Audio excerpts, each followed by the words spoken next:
To Ankusam Nyas. Anantapuram నగరంలో ఆహుడా chairman Mahalakshmi Srinivas ఆధ్వర్యంలో CM YS Jagan జన్మదినం సందర్భంగా ఘనంగా జన్మదిన వేడుకలు నిర్వహించారు.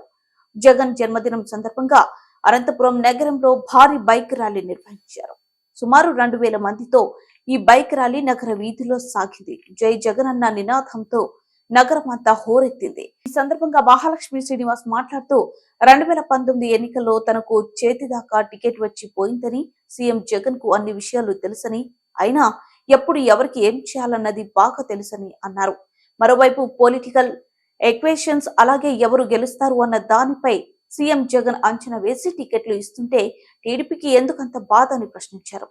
వైసీపీలో జరుగుతున్న అంశాలపై టీడీపీకి ఎందుకు భయం పట్టుకుందని ప్రశ్నించారు. ఈ కార్యక్రమంలో మాజీ శాసనసభ్యుని సోదరుడు ఎర్రిస్వామి రెడ్డి, శివారెడ్డి, పెద్ద ఎత్తున వైఎస్ఆర్సీపీ నాయకులు, కార్యకర్తలు పాల్గొన్నారు.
జగన్మోహన్ రెడ్డి పుట్టిన సందర్భంగా అనంతపురం పట్టణంలో అంగరంగ వైభవంగా ఈరోజు భారీ బ్యాక్ రైలుతో 3000 మంది 2 వీలర్స్లో ఆయన సంఘీభావంగా ఈరోజు ఈ కార్యక్రమం చేయడం జరుగుతుంది. దీనికి ప్రజలందరూ కూడా నీరాజనం పడుతూ ఉన్నారు. బడుగు బలహీన వర్గాల ఆశాజ్యోతి ఎవరంటే కనుక రాజశేఖర రెడ్డి తర్వాత, నందమూరి తారక రామారావు తర్వాత జగన్మోహన్ రెడ్డి వాళ్ళకంటే 2 ఆకులు మిన్నగానే చేసినామని చెప్పేసి ప్రజలందరూ నీరాజన పడుతున్నారు. రాబో కాలంలో వైఎస్ఆర్ పార్టీ జగన్మోహన్ రెడ్డి గారు ఖచ్చితంగా అధికారంలోకి వచ్చేది ఖాయము. తెలుగుదేశం పార్టీ వాళ్ళ గుండెల రైళ్లు పరిగెత్తూ ఉన్నాయి. ఎందుకంటే ఈ ఒక వారం నుంచి వాళ్ళకు భయం చుట్టుకొని ఉంది ఏం జరుగుతుందని చెప్పేసి. నిజంగా జనసేన తెలుగుదేశం పార్టీ లేకుండా మీరు పోటీ చేస్తే ఎవరికి డిపాజిట్లు ఉండవు. మీరు ఇద్దరు కలుసుకొని కురుక్షేత్రంలో అభిమన్యుని ఏ విధంగా చంపారో అర్జున్ లేని సమయం చూసుకొని ఆ విధంగా చేయాలని మీ ఆలోచనలు ఉంది. ఒక దుర్యోధనుడు, దుశ్శాసనుడు, కర్ణుడు మారిగా అందరూ కలుసుకుంటున్నారు. కానీ ఆ కురుక్షేత్రం మాది కాదు, అభిమన్యుడు కాదు, కలియుగ అభిమన్యుడు జగన్మోహన్ రెడ్డి. ఈ కలియుగ అభిమన్యుని దగ్గర మీ గుంతనక్కల మాటలు వ్యవహారాలు ఏమి చెల్లవని చెప్పి తెలియజేస్తున్నాను. ఎందుకంటే అభిమన్యుని కొన్ని తెలియవు. ఈ కలియుగ అభిమన్యునికి అన్నీ తెలుసు. ఎందుకంటే తండ్రి దగ్గర నుంచి వారసత్వం వచ్చి రాజకీయం తెలుసుకున్నాడు. ఎవరిని ఏ విధంగా ఎక్కడ చేయాలని చెప్పేసి ఈరోజు తెలుగుదేశం పార్టీ వాళ్ళ గుండె రైళ్లు ఎందుకు పరిగెత్తాలని చెప్తున్నా అంటే, ఈరోజు జగన్మోహన్ రెడ్డి గారు ఒక వారం 10 రోజుల నుంచి మీరందరూ గమనిస్తున్నారు. పాత్రికేయ మిత్రులు, ప్రజలందరూ కూడా ఏం చేస్తున్నాడో, ఏ విధంగా ఎవరిని మార్చాలా, ఏ ఎమ్మెల్యేని పెట్టుకోవాలా, ఎక్కడుంటే మన ప్లస్ అవుతుందని చెప్పి తెలుసుకొని లాజిక్ తెలుసుకున్నా అని చెప్పేసి తెలుగుదేశం పార్టీ వాళ్ళు నిద్ర రాకోకుండా నిజంగా లాజిక్ తెలుసుకున్నాడు. ఎందుకంటే ఎవరు ఎక్కడ బాగుంటుంది, ఏ కాన్ఫిడెన్స్ ఎవరికి అసమ్మతం చెప్పి తెలుసుకొని మేము పోతుంటే మీకెందుకే బాధ నాకు అర్థం కాలే. మా సీట్లు మేము ఇచ్చుకుంటున్నాడు జగన్మోహన్ రెడ్డి గారు. 150 సీట్లు ఎవరు ఎక్కడ పోటీ చేస్తే మీకేమి?